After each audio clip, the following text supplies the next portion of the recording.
Aleluia. Aleluia. Amém, amados. Glória a Deus.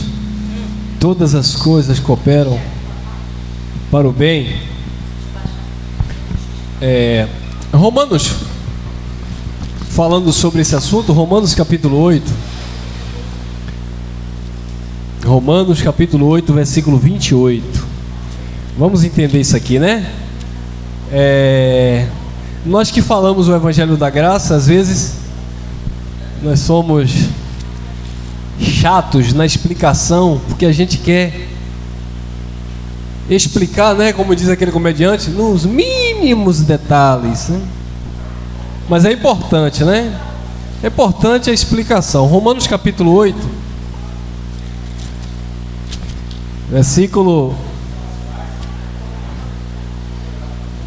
Romanos capítulo 8, versículo 26 em diante, diz assim: para entender que todas as coisas cooperam para o bem, porque senão vira mais um jargão na boca de crente, né? E se tem uma coisa, me perdoe, irmãos, mas se tem uma coisa que me dá, desculpa a expressão, ânsia de vômito, é as pessoas se fundamentarem em jargão bíblico, jargões bíblicos. O que é a pessoa se fundamentar em jargão bíblico? É as pessoas ficarem presas a um versículo, mas sem uma revelação do versículo, sem uma explicação objetiva do versículo. E aqui diz assim, Romanos 8, 26, diz assim: e da mesma maneira também o Espírito ajuda nas nossas fraquezas, porque não sabemos o que havemos de pedir como convém, mas o mesmo Espírito intercede por nós com gemidos inexprimíveis. E aquele que examina os corações sabe a intenção do Espírito, e é ele que, segundo Deus, intercede pelos santos. Então, Paulo estava basicamente aqui orientando, falando que é o Espírito que nos ajuda nas nossas fraquezas. Por que, Paulo? Porque nós não sabemos o que pedir e como convém pedir. Às vezes nós nos julgamos sabedores das coisas, e aí pedimos alguma coisa para Deus. Só que aquilo que nós pedimos para Deus, segundo o meu entendimento, nem sempre é a vontade de Deus. E aí cria-se em nós um conflito, uma frustração, porque eu não quero entender a vontade de Deus e quero estabelecer a minha vontade. Aí eu digo, eu orei, eu pedi a Deus. E aí os mais fanáticos, né, diz assim: eu me consagrei no monte, eu jejuei, eu fiz o jejum de Daniel pedindo a Deus, eu fiz a campanha de Davi, eu fiz o propósito de Gideão, eu pedi, eu orei, eu busquei, eu clamei, mas eu não recebi. Tiago disse o seguinte, Tiago 4:3: pedis e não recebeis, porque não sabeis, porque vocês pedem para os próprios prazeres de vocês. E não quer dizer, porque você é crente, que Deus vai satisfazer os teus prazeres, porque o teu prazer é o teu prazer, não é o prazer de Deus. Alguma coisa que é prazerosa para mim, pode ser prazerosa para mim, mas não vai ser prazerosa para minha família, para minha esposa, para minha filha. Às vezes eu posso estar pedindo algo que vai ser benéfico para mim, prazeroso para mim, mas eu não conheço o meu futuro. Será que vai ser prazeroso para minha mãe? Um exemplo, né? Minha mãe já partiu. Será que vai ser prazeroso para o meu pai? Será que vai ser prazeroso para minha filha? Será que vai ser prazeroso para a minha geração? Então Deus sabe, mas eu não sei. Então, nós não sabemos pedir como convém pedir. Aí entra o Espírito intercedendo. O que é interceder? O que é o Espírito interceder? É o Espírito te ensinar, te revelar, te orientar, e você se conformar com a vontade de Deus, que é boa, perfeita e agradável, ainda que a priori, a princípio, eu não entenda e não queira. Jesus não queria para a cruz, Jesus não queria o sofrimento, e ele disse: Senhor, passa de mim esse momento, passa de mim esse cálice. Depois ele parou e falou: todavia seja feita a tua vontade. Por quê? Porque o homem, Jesus de Nazaré, o filho do homem, ele tinha uma vontade, e a vontade dele era não passar por aquele sofrimento, porque embora 100% no Espírito ele fosse Deus, porém ele era natural também, 100% carne. Jesus não era 100% Deus, 50% Deus e 50% homem. Ele era 100% homem. Está lá em Gálatas capítulo 4. Nascido de mulher, nascido sob a lei. Agora o Espírito do Eterno habitava nele, ou seja, a plenitude da divindade estava nele. Ele também era 100% Deus aonde? No estado de Espírito. Mas ele sentia fome, ele sentia sede, ele também era tentado. Hebreus capítulo 1, versículo 18, diz que ele passou pelas mesmas tentações, dizendo o apóstolo, que nós. Ele sofreu as mesmas tentações que nós, disse o apóstolo Paulo, só que ele não cedia. E aí nós vamos ver o evento da tentação no deserto. Ele foi tentado, ele passou pela tentação, o tentador.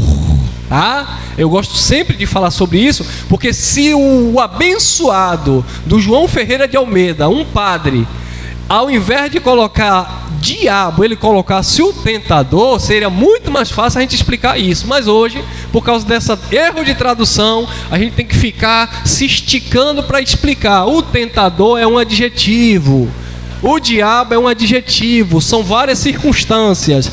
Você pode ser tentado por uma pessoa, você pode ser tentado por uma enfermidade, você pode ser tentado na sua natureza humana por uma crítica, por uma fala, por uma situação. São adjetivos. E Jesus foi tentado na sua natureza humana. A tentação dele foi na sua natureza humana. Depois de ter passado 40 dias com fome, diz o texto, ele teve fome e o tentador se apresentou: tu é filho de Deus? Transforma a pedra em pão. Aí ele lembrava da palavra que era maior do que a sua vontade: nem só de pão viverá o homem. Tu é filho de Deus? Lança-te daqui abaixo, tira a sua vida. A sugestão na mente de Jesus era: se mate, se suicide. É se suicide? Se suicida, né? Desculpa aqui meu português. Não tentarás o Senhor teu Deus, diz o Senhor. Se você prostrado me adorar, até parece que tinha uma segunda pessoa falando com Jesus: tudo isso eu te darei, só é você se prostrar. O que era aquilo, irmão Elcio? Simples de entender, com olhos iluminados. Aí eu vou lembrar vocês de situações. Lembra de Nabucodonosor? Ele disse o quê?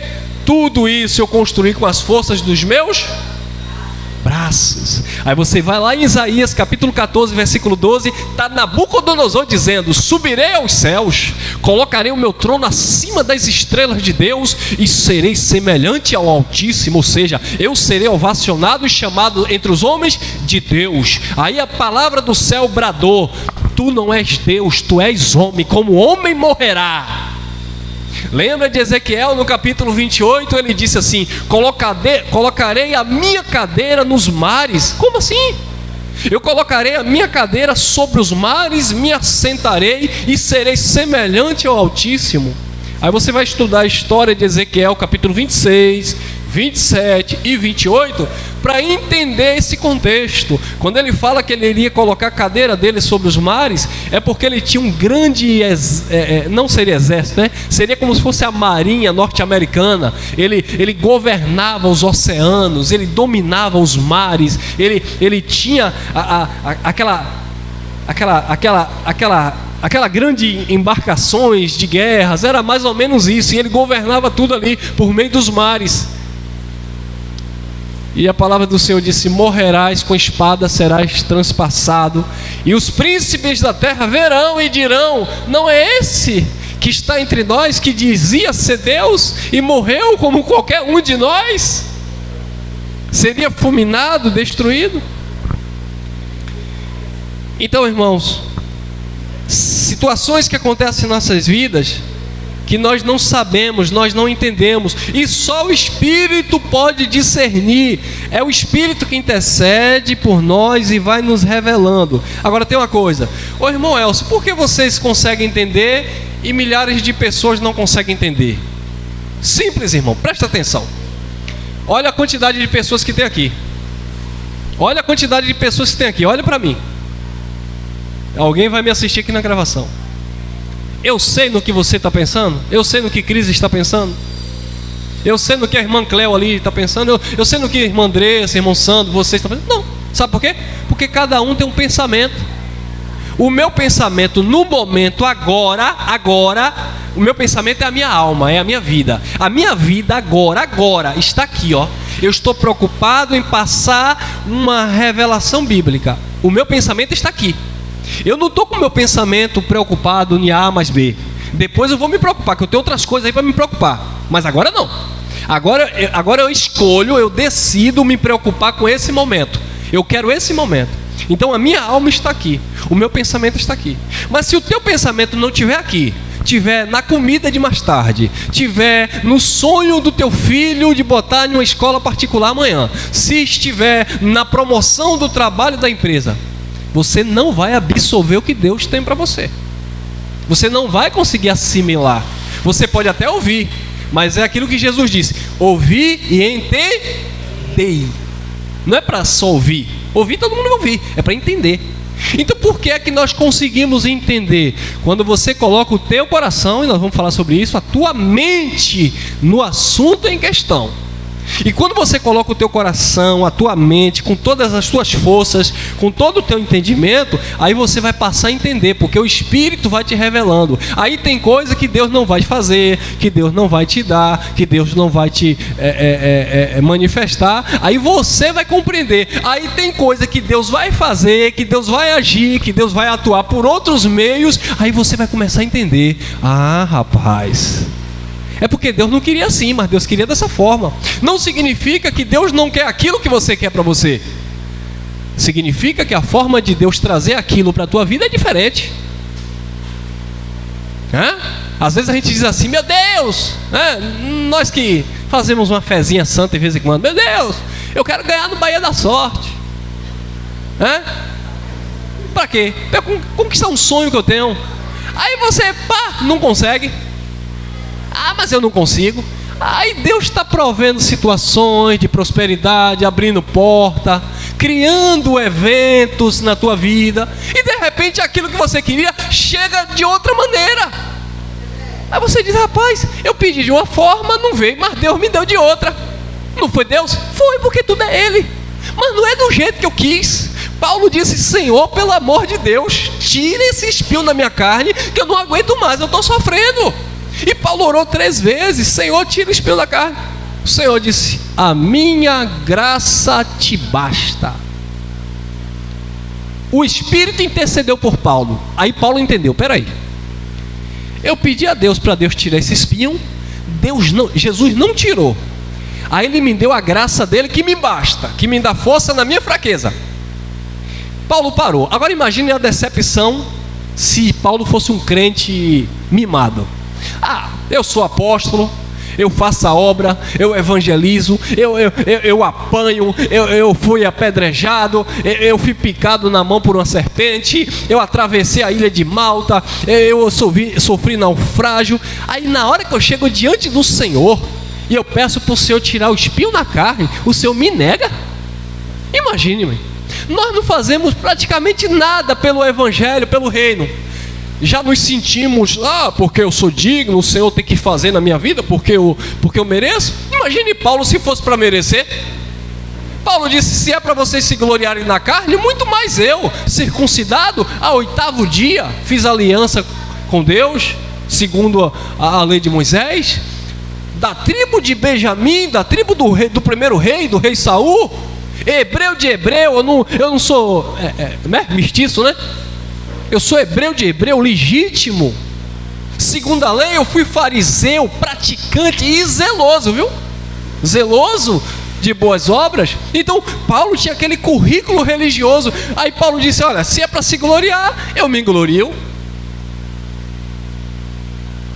Aí Paulo foi entendendo, foi meditando, aí o Espírito foi intercedendo na vida de Paulo, e quando o Espírito começou a interceder na vida de Paulo, mesmo Paulo com espinho na carne, mesmo Paulo com aquela deficiência, com aquela fraqueza, com aquela falta, né, digamos assim, de uma ação de Deus naquela hora, aí Paulo disse o seguinte, de muito boa vontade me gloriarei.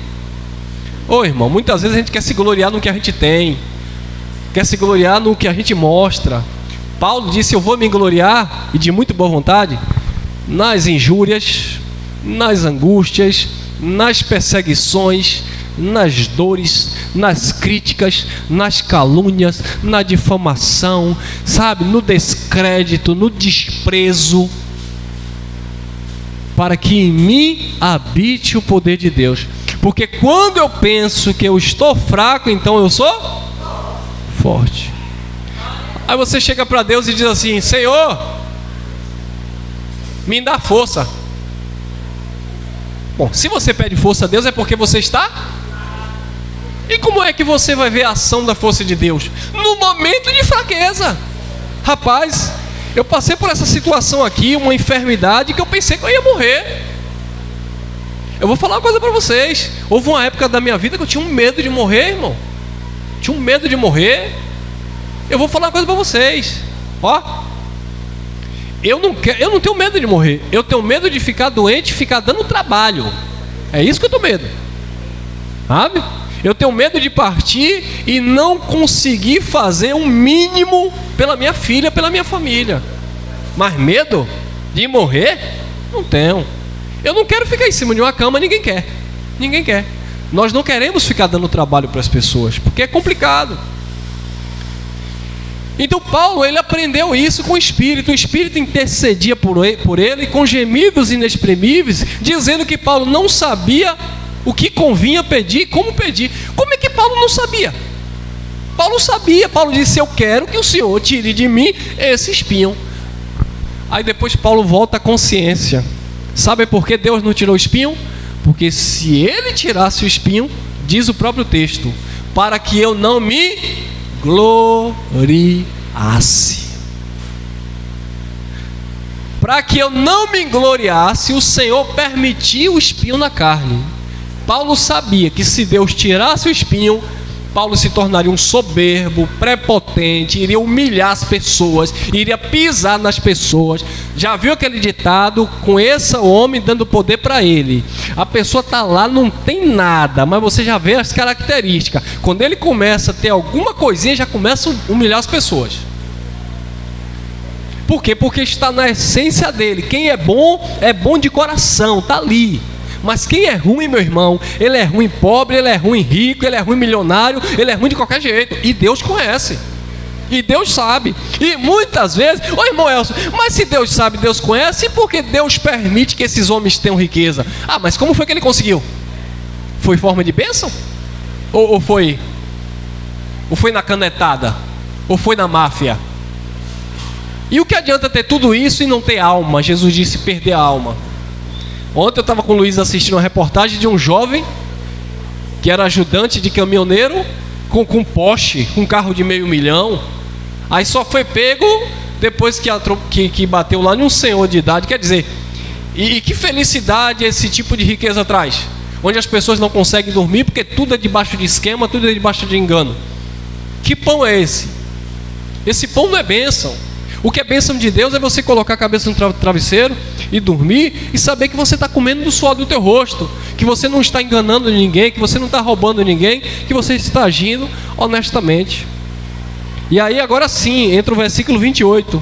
E sabemos que todas as coisas contribuem e cooperam para o bem daqueles que amam a Deus. Tudo coopera para o bem daqueles que amam a Deus. Se eu amo a Deus acima de tudo, eu entendo que tudo vai cooperar. Agora, se o meu amor por Deus, ele é um amor duvidoso, eu vou ficar desconfiado de tudo na vida. Inseguro, sabe? Com medo, duvidoso. Por quê? Porque a prova do que eu amo a Deus não está bradando no meu coração. Mas se Deus tem consciência que eu amo a Deus acima de todas as coisas, eu vou vencer. Eu vou vencer. Eu não sei se isso já aconteceu com vocês. Já aconteceu comigo. Comigo já aconteceu. Essa prova de que de fato eu amava a Deus acima de todas as coisas.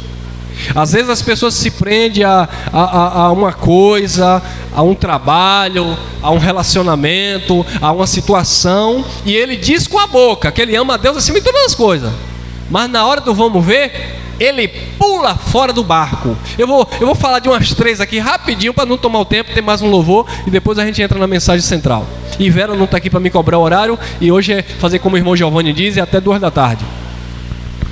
Escute bem. Eu estava trabalhando em 2015, o Brasil estava passando por um momento de crise. Minha esposa estava desempregada e a gente estava pagando parcela de apartamento. O patrão chegou para mim e disse assim: Elcio, eu quero que você fique até mais tarde, fazer hora extra. Eu falei: patrão, eu tenho uma comunidadezinha lá, uma igreja, que eu tomo conta, e só tem eu e minha esposa. Meu trabalho não é até às 18 horas, então eu fico até às 18 horas eu vou embora. Ele fez um acordo comigo: beleza, você deu 18 horas, você pega sua bike, pega seu carro e vai embora. Eu trabalhei quase um ano assim. Só que aí a empresa começou a crescer e começou a precisar da minha mão de obra. E eu, não é para me exibir não, mas eu não sou preguiçoso. Quando eu pegava a obra mesmo, fazia o trabalho bem feito. Aí, eu me esforçava para fazer. Aí ele disse: não, agora nós vamos precisar de você na hora extra. Eu falei: não posso.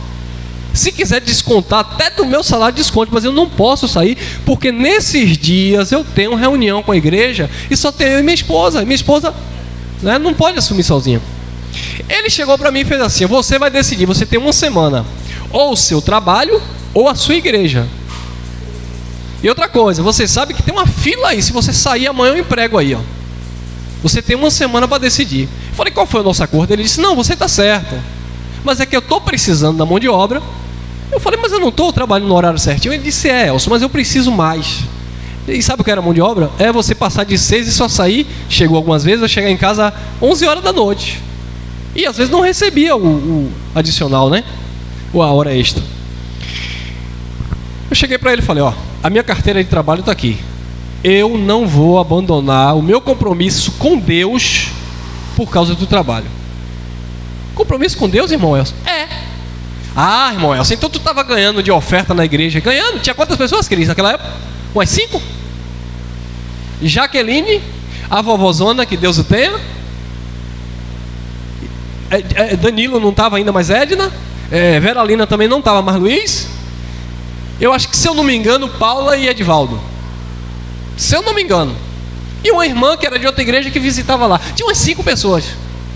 E como era que pagava o aluguel? A gente pagava R$350 de aluguel. Eu falei para ele: tá aí minha carteira, pode dar baixa. Sem nada. Minha esposa estava desempregada. Quando eu cheguei em casa, eu falei para Cris disse: Elcio, mas e agora? A gente vai viver como? Safira. Eu estou desempregado no momento. Aí eu falei: rapaz, Deus está no controle. Cris me apoiou. Cheguei lá, falei: pode me dispensar. O camarada me botou para fora, não deu justa causa, pagou meus tempos. Eu lembro que eu tinha comprado um celular da Motorola de segunda mão para Cris, faltava a última parcela.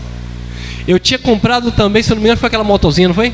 uma motozinha, faltava a última parcela da moto, que eu paguei 4 mil reais numa moto que valia 3, mas paguei de 400 reais por mês, eu pagava de 500 do salário. Eu paguei a última parcela do celular de Cris, paguei a última parcela da motoca, garanti uma mensalidade do espaço da igreja, e aí o resto a gente foi comprar comida. E agora, desempregado, todos dois. Aí Cris até falou, e agora? A gente vai pagar o aluguel da igreja como? Tá ali aquele homem de chapéu lá atrás, chamado Luiz. Na mesma semana, não sei como eles conseguiram me ligar. A esposa dele falou comigo, a gente assiste vocês aqui, a gente quer ajudar vocês. Não conhecia, chamou a gente foi lá na casa deles. Chegou lá, eles se comprometeram em ajudar a gente. Eu não falei quanto a gente pagava, não falei nada. Simplesmente quando eu olhei na conta lá, não sei nem se ele lembra disso, estava 350 reais. O dinheiro do aluguel do espaço. Então, irmão, isso é você dizer que ama a Deus e partir para a prática. Aí passou uns dias, o aluguel já estava seguro. Eu falei, Cris, o aluguel está garantido. A irmã e o irmão tá pagando o valor do aluguel.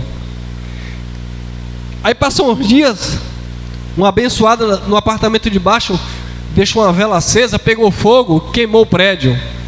Eu desci correndo com minha filha no colo, enrolada debaixo de tanta fumaça. Cris estava no menando com a minha mãe, que tinha caído e trincado a coluna. Prova, né? O diabo, irmão. Aí o pessoal de onde a gente saía dizia, é o diabo agindo, porque desobedeceu o pastor. E eu dizia, não, é Deus operando um milagre, porque eu não sei como convém, mas Deus está no controle. E aí eu ligo para Cris disse, tua mãe está com a coluna trincada. E eu disse, a nossa casa pegou fogo. Só desci com a roupa do corpo, a camiseta e descalço e Safira enrolada no lençol, que tinha o quê? Uns 8 meses? Mais ou menos 8 meses de nascido. E eu saio da frente, fazer igual o Feliciano, sai da frente de Satanás, quer vir fumaça. E eu descendo no apartamento. Apartamento foi condenado pelo negócio lá, né? Que tinha que reformar. E agora, sem casa para morar. Vamos dormir no espaço da congregação, desse tamanho assim, um quarto. Chegou no espaço da congregação, Deus enviou os corvos para alimentar os profetas, aleluia. A irmã não deixava a gente passar fome, a irmã da igreja batista, um beijo, minha irmã. E come, bebe e tal, e cuida da gente lá. E a velhinha, que Deus o tenha, a vó Arlinda, e toma galeta, e toma frango, e toma cesta básica. E a gente tinha uma reunião na igreja, uma festinha, não foi? Que a gente convidou um pastor amigo nosso, o Willer, o irmão Willer, Marcelo na época. Aí Cris disse, cancela tudo porque a gente está na rua, a casa pegou fogo, nem fralda para Safira não tem. Eu disse, a festa vai ser uma bênção.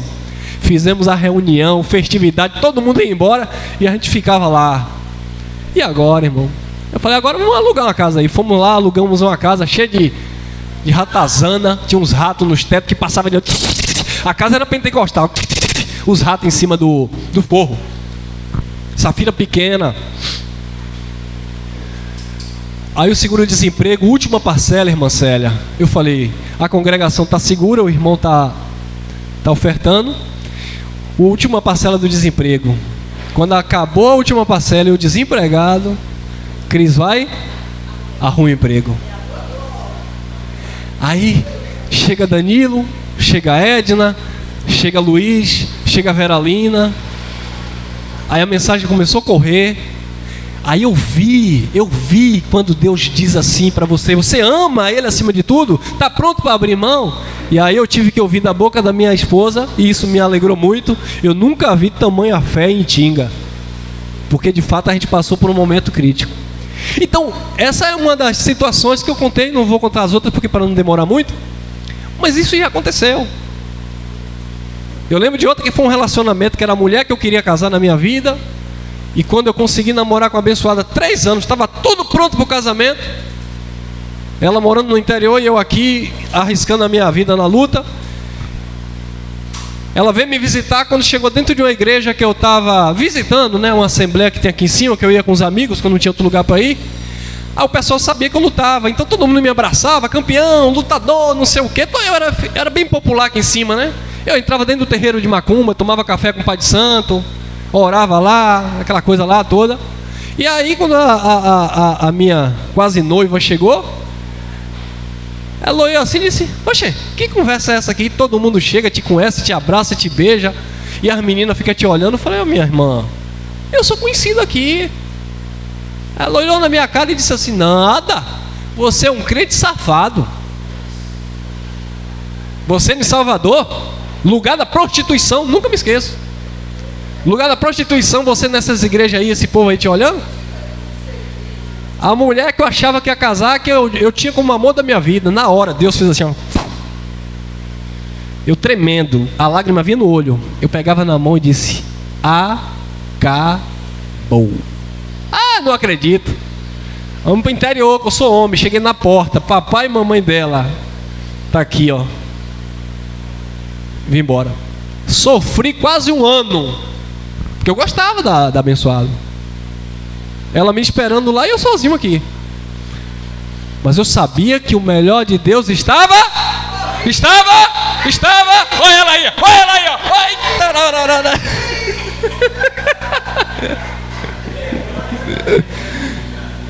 Então, irmão, foi mais uma situação que eu coloquei em prática isso aqui, ó. Porque quando você ama a Deus acima de todas as coisas, você descansa, e aí Deus foi provendo, Deus vai provendo. Situação difícil a gente passa o tempo todo, mas a gente nunca desiste, porque a gente sabe, nós sabemos em quem nós temos crido. Tem momento que parece que nada vai dar certo. Quantas vezes eu já anunciei para vocês aqui: olha, irmão, vamos fechar o espaço, não tem condição de manter. Eu estava sendo realista com vocês para vocês não serem pegos de surpresa, e ainda sou até hoje. Mas isso, Deus sabe que isso não me incomoda, porque eu não vou deixar de viver a graça por causa de um espaço. Mas eu amo tanto falar desse evangelho e reunir os irmãos, que eu, nas entre aspas, eu pago um preço, eu me esforço. É difícil, a gente queria fazer uma reforma, queria colocar ar-condicionado, não deu ainda, mas a gente faz, a gente vai. Tem gente que abandona a gente, vira as costas. Eu estava falando para o irmão: você não tinha um carro, de repente chega com um carro, irmão que ajudava deixa de ajudar. Você não estava trabalhando, de repente vê minha escolinha, os meninos treinando, ajudava, deixaram de ajudar. Eu estou falando isso porque existe sim, é verdade. Muita gente que nos ajudava, depois que viu o irmão Elcio com a escolinha, com a academia, parou de ajudar. Então eu tenho que estar tirando do meu trabalho, repondo, que não é minha obrigação. Aqui é uma comunidade, aqui somos nós, não sou eu. Mas às vezes eu tiro de um, como dizia minha avó, descobrir um santo para cobrir outro, né? É jogo de cintura, porque às vezes não dá. Às vezes não dá. Então assim, irmão, e por que tudo isso? Já recebi alguns conselhos de alguns irmãos aqui: Elcio, fecha isso. Você não tem lá o espaço, não tem lá a academia, a garagem lá? Faça lá, quem quiser ir que vá. Lá cabe no mínimo umas 20 pessoas. Eu sei disso. Por mim, tranquilo. Mas eu entendo uma coisa, irmão. Aqui é um lugar público. A minha casa não é um lugar público. É diferente. Eu posso abrir minhas portas para vocês entrarem, a gente comer uma carne assada, aí vocês levam a carne, né? Tomar um café, vocês compram que está caro. Então eu posso fazer isso. Mas é diferente. Não vai entrar um bêbado, não vai entrar um drogado, não vai entrar qualquer pessoa, porque a gente não vai permitir a nossa casa, não vai entrar no nosso banheiro, no nosso quarto, qualquer um. É diferente. Então por isso da importância de um ambiente preparado para receber pessoas. Não tem nada com religião, não tem nada com templo, não tem nada com isso. É uma questão de um lugar aberto ao público. Então por isso a importância da gente manter esse espaço, tá bom?